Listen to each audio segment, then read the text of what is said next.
I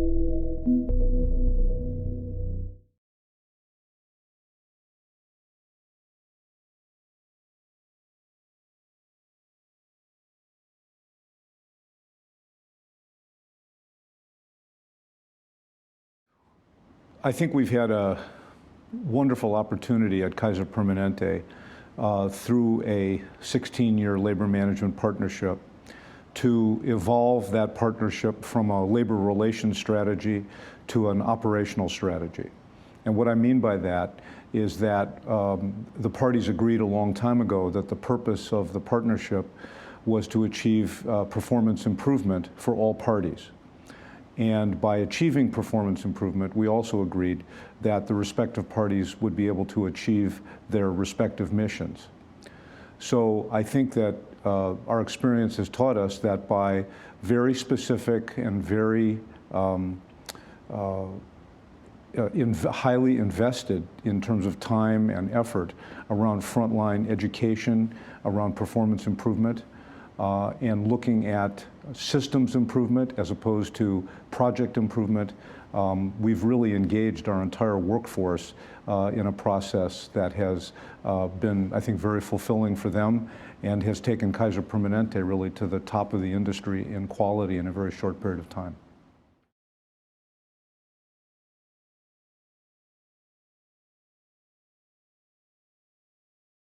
Well, I'll say on behalf of unions, I think that unions need to lead on this notion that performance is a union issue. It's not a management issue per se.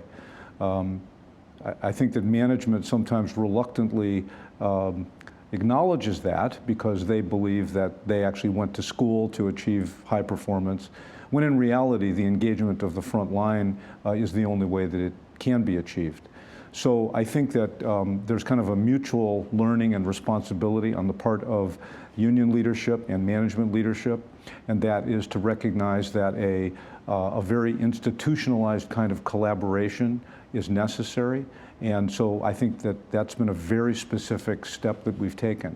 And then the other specific step is that we've tried to develop our own infrastructure of improvement as opposed to doing what most organizations do, which is to go buy it from the outside or bring in consultants. And so very specifically, and I think successfully, we've grown hundreds of our own improvement advisors, many of whom come out of the rank and file, who learn the science of performance improvement. We place it into the context of our agreements about how people will learn. And I think, again, that's been a very innovative, almost unique approach to performance improvement on a system basis.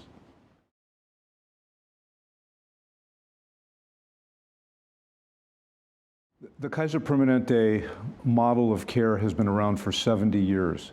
And when it first came about, it was the most disruptive approach to medicine this country had ever seen.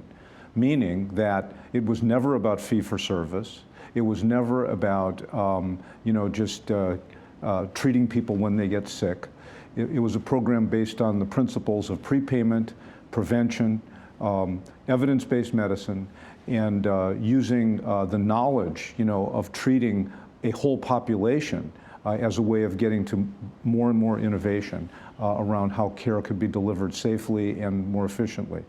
So I think that part of, our success has been that unions have been a part of the development of this model from the beginning, and we've tried to make it a modern, if you will, or a modernized notion that this model of care that Kaiser Permanente, in a sense, invented is now the kind of model that the nation needs. The Affordable Care Act, if you read it carefully, really looks like Kaiser Permanente.